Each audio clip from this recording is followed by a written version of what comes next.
الحمد لله رب العالمين الصلاة والسلام على رسول الله صلى الله عليه وسلم الله تعالى ፈቀደና አገናኘን። እስከዛሬ ተቋርጦ የነበረው ይህ የኑር ቲዩብ ፕሮግራም ቻናላችን ኢንሻአላህ እንደ አዲስ ከዛሬ ጀምሮ ሀብሎ ይጀምራል። እናንተም ላይክ፣ ሼር እና ሰብስክራይብ በማድረግ ቤተሰቦቻችን ይሁኑ። ለብዙ ጊዜያት ቆየን፣ አፉ በሉን በጣም። ከዚህ በኋላ ግን አብረን የምንዘልቅ ይሆናል ኢንሻአላህ ተዓላ። ዛሬ ይዤላችሁ የመጣሁት ኡበይብ ኢብኑ ከዓብ ረዲየላሁ ዐንሁ ታሪክ ነው።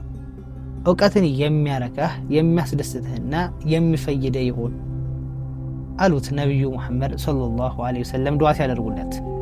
አቡ ሙንዚር ሆይ ከአላህ ኪታብ ውስጥ በላጩ አንቀጽ የትኛው ነው ሲሉ የአላህ መልእክተኛ ሰለላሁ ዐለይሂ ወሰለም ጠየቁ። አላህና መልእክተኛው የበለጠ ያውቃሉ የሚል ምላሽ ሰጠ። ነቢዩ በድጋሚ ጠየቁት። አቡ ሙንዚርም አያተል ኩርሲ የተባለ የቁርአን አንቀጽ በመሆኑ መለሰ።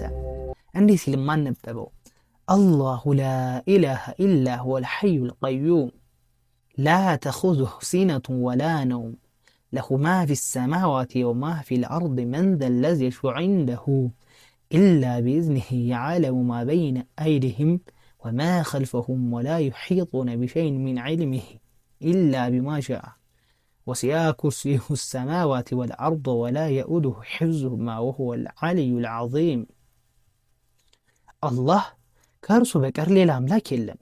ሕያው ራሱን ቻይ ነው። ማንገላጀትም እንቅልፍም አትይዘውም። በሰማያት ውስጥና በምድር ውስጥ ያለው ሁሉ የእርሱ ብቻ ነው። ያ እርሱ ዘንድ በፍቃዱ ቢሆን እንጂ የሚያማልድ ማን ነው? ከፍጡሮች በፊታቸው ያለውንና ከኋላቸው ያለውን ሁሉ ያውቃል። በሻው ነገር እንጂ ከእውቀት በምንም ነገር አያውቁ። መንበሩ ሰማያትና ምድርን ሰፋ፣ ጠበቃቸውም አያቅተውም። እርሱም የሁሉም በላይ ታላቅ ነው። አልበቀራ አንቀጽ 255። ነቢዩ በመልሱ መደሰታቸውን ከፊታቸው ፈገግታ ያስታውቅ ነበር። ደረቱን በቀኝ እጃቸው መታ በማድረግ ትክክለኛነቱን ገለጹለት። አቡ ሙንዚር እውቀት የሚያረካህ የሚያስደስትህና የሚፈይደህ ይሁን በማለት ዱዓ አደረጉለት። ኡበይብ ከሕዝረጅ ጎሳ የሚወለድ አንሷር ሲሆን ኢስላምን ቀድሞ ከተቀበሉት መዲናውያን አንዱ ነው።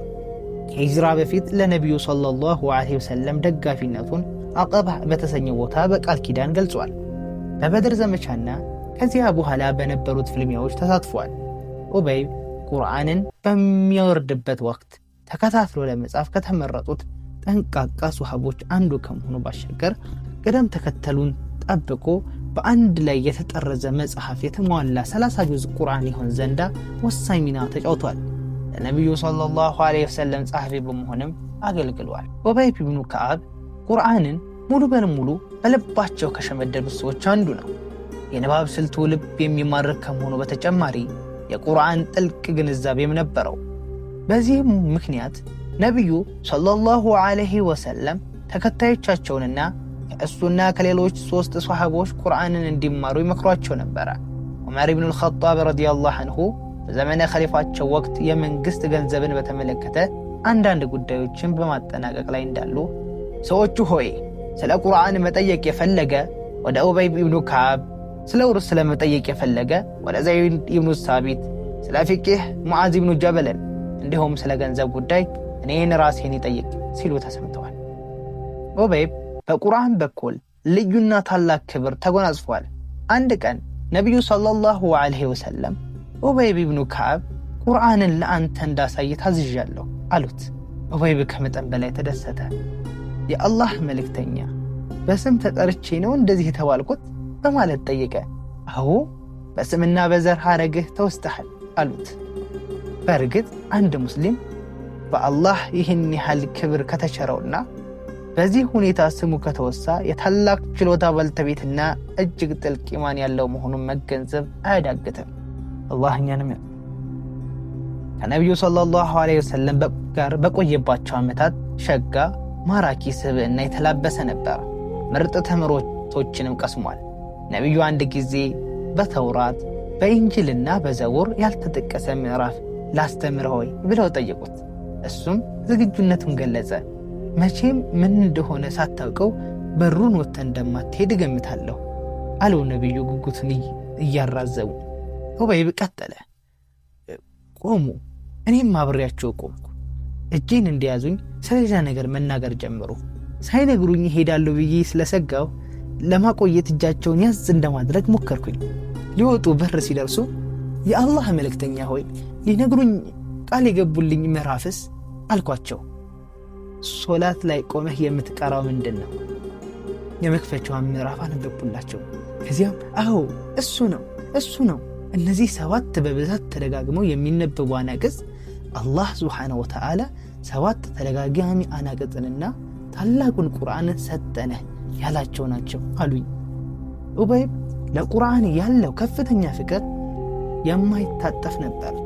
አንድ ጊዜ ኸሊፋው ዑመር የማያስታውሱትን ወይም የማያውቁትን የቁርአን ክፍል ሲያነብ ሲሰሙት ዑመር ዋሸህ አሉት። ኡበይብ ደግሞ አይ አንተ ዋሸህ ብሎ መለሰላቸው። የቃል ልውጣቸውን የሰማ አንድ ሰው ኡበይብን ተቆጥቶ እንዴት አሚረል ሙእሚኒን ውሸታም ትላለህ ብሎ ሲጮህበት ከአንተ የበለጠ መሪያችንን አከብራለሁ ሲል መለሰ። ነገር ግን የአላህን ኪታብ በተመለከተ አሚረል ሙእሚኒን ሲሳሳት ልክ ነህ አልለው አለ። ዑመርም ኡበይብ ልክ ነው አሉ። አንድ ሰው ኡበይብ ጋር በመምጣት ምክር ጠየቀ። ስለ ቁርአን ጥቅምና ታላቅነት ንገሩን። የአላህን ኪታብ እንደ ኢማም ወይም እንደ መሪህ ቁጠረው። በፈራጅነቱና በመሪነቱ ምርካበት። ነብዩ ያወረሱህን ንብረት ነውና አላህ ዘንድም አማላጅ በመሆኑ ልትታዘዘ ይገባል።